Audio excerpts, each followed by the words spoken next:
السلام عليكم ورحمة الله وبركاته.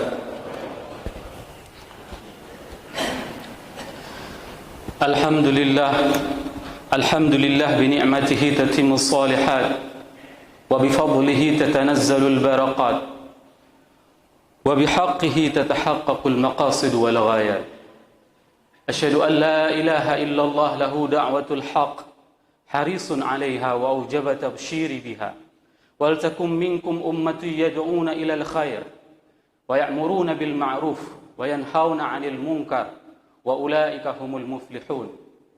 وأشهد أن محمدا عبده ورسوله بلغ الرسالة وأدى الأمانة ونصح الأمة وكشف الغمة حتى آتانا اليقين ليلها كنهارها لا يزيغ عنها إلا هالك. اللهم صل على محمد وعلى آل محمد كما صليت على آل إبراهيم وعلى آل إبراهيم وبارك على محمد وعلى آل محمد كما باركت على آل إبراهيم وعلى آل إبراهيم إنك حميد مجيد. يا أيها الناس اتقوا الله حق تقاته ولا تموتن إلا وأنتم مسلمون. وقال الله تعالى في القرآن الكريم: أعوذ بالله من الشيطان الرجيم بسم الله الرحمن الرحيم وبشر الذين آمنوا وعملوا الصالحات أن لهم جنات تجري من تحتها الأنهار كلما رزقوا منها من ثمرة رزقا قالوا هذا الذي رزقنا من قبل وأتوا به متشابها ولهم فيها أزواج مطهرة وهم فيها خالدون. Rabbi israh li sadri wa yassir li amri wahlul 'uqdatam min lisani yafqahu qawli, amma ba'd. Hadirin jamaah salat Jumat yang dirahmati Allah. Mari sama-sama kita panjatkan puji dan syukur kita kepada Allah yang telah memberikan nikmat pendengaran kepada kita. Allah telah menciptakan telinga kita. Dan telinga ini dinamakan dalam bahasa Arab dengan kata-kata udhun. Dan kata-kata udhun itulah kata-kata yang barusan kita dengarkan di saat muazzin memanggil kita dengan kata-kata azan. Seolah-olah Allah ingin menyampaikan kepada kita bahwasanya kuberikan kepada kalian telinga sebagai pendengaran kalian, agar kalian bisa mendengarkan panggilanku setiap hari 5 waktu. Ini merupakan salah satu nikmat yang Allah berikan kepada kita. Sehingga walaupun kita belum mendengarkan suara panggilan azan, akan tetapi kita telah melangkahkan kaki kita ke tempat yang penuh dengan keberkahan ini. Tidak halnya seperti saudara-saudara kita yang masih berada di luar. Mereka lebih memilih untuk berdiam diri di rumah mereka. Lebih memilih untuk berdiam diri di kantor mereka. Dan mereka lebih memilih untuk berdiam diri di dalam kafe-kafe. Ini merupakan sebuah nikmat yang Allah berikan kepada kita dengan panca indera, sehingga kita dapat mendengarkan panggilan tersebut dan melangkahkan kaki kita ke tempat yang penuh dengan keberkahan ini. Salawat dan salam, mari sama-sama kita panjatkan kepada junjungan kita Nabi besar Muhammad sallallahu alaihi wasallam yang telah mengajarkan kepada kita pedoman hidup bagaimana melalui proses kehidupan ini, mulai dari kita lahir sampai dengan bagaimana proses dan pedoman hidup yang harus kita jalani di saat kita akan menemui ajal kita. Ini merupakan sebuah rahmat dari Allah yang Allah berikan kepada kita di saat kita lahir dalam keadaan Islam tanpa pernah meminta hidup dalam keadaan Islam. Akan tetapi Allah juga mengirim kepada kita baginda Rasulullah sallallahu alaihi wasallam sehingga kita dapat hidup dengan petunjuknya. Hadirin jamaah yang dirahmati Allah. Ayat yang barusan khatib bacakan tadi itu merupakan sebuah kabar gembira, di mana Allah telah menyampaikan kepada kita melalui Rasulnya, wahai Muhammad, sampaikanlah kepada umatmu, wabashiril ladzina amanu, sampaikanlah kepada mereka orang-orang yang beriman, bahwasanya kita telah diberikan the golden key of the heaven. Allah telah memberikan kunci surga itu kepada kita. Tak ubahnya jika saat kita ingin mengikuti sebuah tes, kita sudah diberikan bocoran terlebih dahulu apa saja yang akan ditanyakan dan apa saja pertanyaan-pertanyaan yang akan diuji. Hari ini, pada siang yang penuh dengan keberkahan ini, Khatib mengulangi sekali lagi bahwasanya Allah telah menjelaskan kepada kita bahwasanya Allah telah memaparkan bahwasanya surga itu telah dipaparkan kepada kita orang-orang yang beriman dan bagi orang-orang yang melakukan amal saleh. Namun demikian, ada di antara manusia di saat mereka sudah mengetahui bahwasanya surga itu akan diperolehi kepada mereka, akan tetapi mereka tidak mau menikmati dan meraih surga tersebut. Padahal keindahan surga itu sungguh luar biasa. Digambarkan pada ayat tersebut, jannatin tajri min tahtihal anhar. Di mana di saat kita sedang berjalan di dalam surga, di bawah telapak kaki kita itu akan mengalir air. Dan kita bisa menikmati sendiri air itu sedang mengalir. Di samping itu juga kita diberikan buah-buahan yang tidak pernah terputus dan akan disuguhkan, dipetikkan buah-buahan. Sehingga apa? Suasana surga itu tidak akan pernah kita bisa bayangkan bagaimana indah. Namun sangat disayangkan jamaah yang dirahmati Allah. Ada di antara manusia di saat mereka sudah mengetahui bahwasanya mereka akan mendapatkan surga dengan beriman kepada Allah dan melakukan amal saleh, akan tetapi mereka tidak mau juga beriman dan tidak mau melakukan amal saleh. Itulah yang dinamakan dengan manusia-manusia yang merugi. Allah berfirman di dalam surat Asr yang berbunyi wal 'asr innal insana lafi khusr illa alladzina amanu wa 'amilus shalihat. Inilah manusia-manusia yang merugi di saat mereka diberikan kesempatan hidup di atas muka bumi ini oleh Allah dengan fasilitas segalanya. Maka mereka tidak menggunakan fasilitas tersebut untuk meningkatkan keimanan mereka kepada Allah dan kepada Rasul. Oleh sebab itu, kata-kata manusia di dalam Al-Quran itu digunakan dengan 5 bentuk ungkapannya. Yang pertama sekali, Al-Quran mengulangi sebanyak 241 kali kata-kata manusia dalam bentuk nas. Dan yang kedua terbanyak diungkapkan di dalam Al-Quran itu adalah kata-kata insan sebanyak 64 kali. Dan kata-kata bashar menempati peringkat ketiga dengan disebutkan di dalam Al-Quran sebanyak 35 kali. Kata-kata ins, pasangannya jin, itu diungkapkan dan diulang di dalam Al-Quran sebanyak 18 kali. Dan yang paling terakhir, yang paling sedikit diungkapkan kata-kata manusia itu dengan kata-kata Bani Adam, itu hanya sebanyak 7 kali. Namun, di saat Al-Quran ingin mengungkapkan bentuk kerugian, maka Al-Quran memilih kata-kata insan. Inilah tabiat manusia. Di saat mereka sudah mengetahui bahwasanya ada kebaikan, ada amal saleh yang harus mereka lakukan agar apa? Agar mereka meraih dan memperolehi surga yang diberikan oleh Allah, akan tetapi mereka tidak mau melakukannya. Salah satu cara yang diajarkan oleh Allah melalui Rasulnya kepada kita bagaimana kita mengisi amal saleh tersebut adalah sebagaimana Allah firmankan di dalam surat At-Taubah ayat 18 yang berbunyi, A'udzubillahi minasyaitonirrajim. Innama ya'muru masajidallah man amana billahi wal yaumil akhir wa aqamas salah wa ataz zakah. Ini merupakan bagaimana ciri-ciri orang yang melakukan kebaikan. Kata-kata ayya'maru itu bukan hanya sekedar meramaikan. Kalaulah kita ingin melihat keramaian, tentu mal itu jauh lebih ramai dari masjid. Pada saat waktu-waktu salat, cobalah bandingkan antara dengan kafe-kafe dengan masjid. Siapa yang lebih ramai terisi oleh manusia pada saat salat 5 waktu antara kafe dengan masjid. Maka oleh sebab itu yang dimaksud dengan ammar itu adalah mengisi kebaikan. Mengisi kebaikan dari semua lini yang kita perolehi. Salah satu lini kebaikan daripada amal saleh yang harus kita isi itu ada sebagaimana yang diungkapkan pada ayat tersebut, wa aqamus shalah. Kita mendirikan salat di masjid, wa ataz zakah. Dan itu merupakan di antara ciri-ciri orang-orang yang memang bisa memakmurkan masjid, yaitu orang-orang yang melakukan salat, dan mereka mengeluarkan zakat. Hadirin jamaah yang dirahmati Allah, zakat ini merupakan kewajiban bagi umat Islam dan dia merupakan batas kekikiran antara seorang hamba dengan Allah.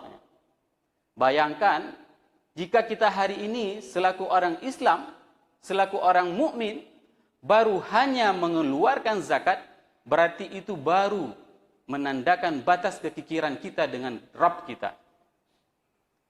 Namun masih ada instrumen-instrumen lain sebagaimana yang diajarkan oleh baginda Rasulullah sallallahu alaihi wasallam kepada kita.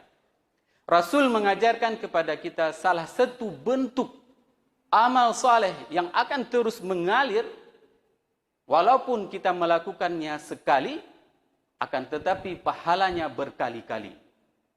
Ini sebenarnya yang harus kita contoh apa yang dipraktekkan oleh Rasulullah sallallahu alaihi wasallam. Di saat Rasul hijrah ke Madinah, Rasul membeli sebidang tanah dari anak yatim. Dan tanah tersebut didirikannya Masjid Nabawi. Masjid Nabawi yang hari ini disalati oleh orang selama 15 abad, itu mengalir pahalanya kepada baginda Rasulullah SAW. Bayangkan, makhluk yang paling mulia di atas muka bumi, amalnya terus mengalir. Dengan apa? Dengan wakaf yang beliau berikan kepada umat Islam. Hadirin jamaah yang dirahmati Allah. Selain itu, para sahabat juga mempunyai sebuah motivasi yang sangat luar biasa terhadap bersedekah sekali dan mendapatkan pahala berkali-kali. Ini adalah sebuah moto yang memang harus kita galakkan bagi kita semuanya. Lihatlah Utsman bin Affan. Di saat Rasul menawarkan, barang siapa di antara kalian yang menginginkan surga, maka belilah sumur rumah. Pada saat itu, Utsman bin Affan mengeluarkan biaya sekitar 15.000 dinar atau setara sekian miliar. Hanya untuk membeli sebelah sumur. Dan berapa sudah yang kita nafkahkan untuk jalan agama Allah hari ini. Begitu juga dengan apa yang dialami oleh Umar bin Khattab. Di saat umat Islam menaklukkan perkebunan Khaybar, ini salah satu perkebunan yang paling subur di Madinah. Sehingga pada saat itu umat Islam sudah mulai menapaki kehidupan ekonomi yang sangat mapan. Namun apa yang terjadi? Umar di saat mendapati perkebunan Khaybar dari hasil penaklukan, maka Umar pada saat itu mendatangi Rasulullah sebagaimana hadis yang diriwayatkan oleh Ibnu Umar di dalam Sahih Bukhari, bahwasanya ayahnya itu mendatangi Rasulullah dan mengatakan kepada Rasulullah, "Wahai baginda Rasulullah sallallahu alaihi wasallam, aku mempunyai harta terbaikku, yaitu kebun kurma Khaybar. Apa yang harus aku lakukan terhadap kebun tersebut?" Pada saat itu Rasul memberikan sebuah nasihat kepada Umar dengan memberikan sebuah advice bahwasanya tahan pokoknya dan sedekahkan hasilnya. Ini merupakan bagaimana cikal bakal bentuk wakaf yang menjadi penopang peradaban kehidupan umat manusia. Bahkan kalau kita melihat Abu Bakar, kalau kita melihat Abdurrahman bin Auf, Utsman bin Affan, Umar, itu adalah orang-orang yang mempunyai kelebihan. Bagaimana dengan Ali? Ali adalah salah seorang sahabat Nabi yang mempunyai kehidupan yang sangat berpas-pasan. Sehingga dalam sebuah riwayat dikatakan bahwasanya suatu hari Fatimah binti Muhammad mendatangi ayahandanya untuk meminta bantuan agar diberikan pembantu. Karena apa? Karena tangan putri baginda Rasulullah SAW itu sudah terkelupas. Karena mengerjakan semua pekerjaannya sendiri. Bayangkan, anak Nabi datang kepada Nabi di saat meminta pembantu. Apa yang dikatakan oleh Nabi? Tidak diberikan pembantu. Ini menunjukkan bahwasanya kekayaan yang diperoleh oleh Ali itu sama sekali tidak ada. Bisa dikategorikan para sahabat menganggap Ali itu miskin. Ali itu pas-pasan. Tapi di saat mendapatkan harta kebun, maka dia juga mewakafkan sebagaimana diwakafkan oleh Umar. Inilah spirit para sahabat. Di saat mereka mengetahui bahwasanya apa saja yang disedekahkan, wa ma anfaqtum li anfusikum, apa saja yang engkau sedekahkan, apa saja yang engkau infakkan, itu akan kembali kepadamu. Inilah spirit oleh para sahabat. Sehingga di dalam sebuah kitab yang dikatakan oleh, dalam kitab Rawai'ul Awqaf fi Hadaratil Islamiyah, karangan Dr. Raghib As-Sarjani, itu diungkapkan bahwasanya bagaimana wakaf itu bisa membangun peradaban umat manusia. Pada saat Khalifah dinasti Al-Ayyubiyah, Salahuddin Al-Ayyubi, bayangkan semua rumah yang ada pada saat itu dipasang keran air susu. Dan dana tersebut adalah dari dana wakaf. Hari ini kita baru bisa memasang keran air bersih. Namun dulu pada masa jayanya Islam, semua rumah umat Islam itu ada keran air susu. Dikarenakan apa? Karena kewajiban untuk menyusui anak itu adalah 2 tahun.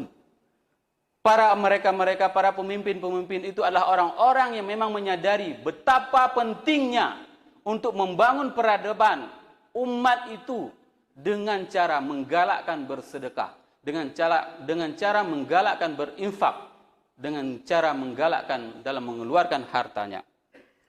Hadirin jamaah yang dirahmati Allah, di dalam kitab tersebut juga disebutkan bahwasanya di antara kelebihan dan kreativitas umat Islam di dalam menyalurkan wakaf tersebut, bahkan diberikan jasa kepada 2 orang dari dana wakaf itu untuk berbicara di samping orang sakit sehingga orang sakit tersebut terasa terhibur. Dan dana tersebut diberikan dari dana wakaf. Inilah bentuk bagaimana keadaan umat Islam terdahulu. Mereka jaya dan membangun peradaban. Dikarenakan apa? Dikarenakan mereka semuanya mempunyai sebuah spirit. Sebagaimana yang diungkapkan di dalam kitab Riyadhus Shalihin, hadis dari Abdullah ibnu Syikhir radhiyallahu anhu yang mengatakan bahwasanya ma'akalta fa'afnait. Apa yang engkau makan itu akan masuk ke dalam safety tank. Apa saja yang kita konsumsi hari ini itu akan sia-sia. Wa ma labista fa'ablait.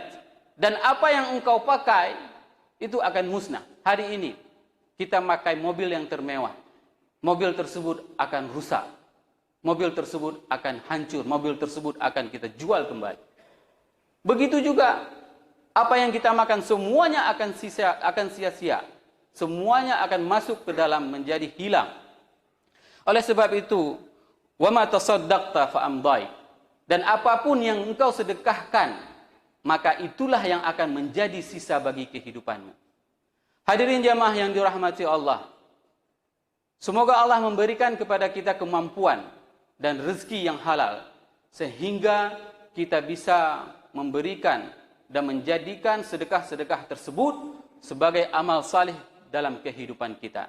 Hari ini, Masjid Baitur Rahman, kita mengupayakan terinspirasi dari madrasah yang dibangun oleh Rasulullah di Madinah dan Jami'ah Al-Qurawiyyin di Maroko dan Jami'ah Al-Azhar Al-Syarif, di mana masjid-masjid itu merupakan sebagai pusat peradaban. Dan kita ingin mendidik anak-anak kita untuk menghafal Al-Quran di masjid ini. Mulai dari marhalah, dari jenjang pendidikan ibtidai, i'dadi, takmili dan takhassus. Kesemua mereka akan kita targetkan menjadi generasi penghafal Al-Quran dan memahami Al-Quran itu, memahami hadis dan memahami hukum-hukum Allah. Sehingga mereka menjadi generasi yang terbaik. Bayangkan kalau seandainya jamaah menyalurkan zakatnya, infaknya, sedekahnya, wakafnya untuk berlangsungnya pendidikan ini. Bayangkan, seandainya seorang anak itu menghafal Al-Quran, maka jamaah sambil tidur pun akan mengalir pahala dari apa yang dibacakan oleh anak-anak kita ini. Dan hal yang sama juga dirasakan oleh orang-orang yang memberikan kami beasiswa di saat kami melakukan studi di Al-Azhar. Kami hidup dengan beasiswa dari Al-Azhar dari dana wakaf. Bayangkan pahala yang akan mengalir kepada orang-orang yang telah mendermakan hartanya. Setiap kebaikan yang dilakukan oleh orang tersebut akan mengalir pahala. Oleh sebab itu jamaah yang dirahmati Allah, semoga Allah memberikan kemampuan kepada kita untuk bisa mencari rezeki yang halal dan memberikan rezeki tersebut untuk memperjuangkan agama-agama Allah ini, untuk memperjuangkan dinullah ini, supaya dinullah ini tegak di atas muka bumi ini. Barakallahu li wa lakum fil Qur'anil Karim wa nafa'ani wa iyyakum bima fihi minal ayati wa dzikril hakim wa taqabbala minni wa minkum tilawatahu innahu huwas samiul alim.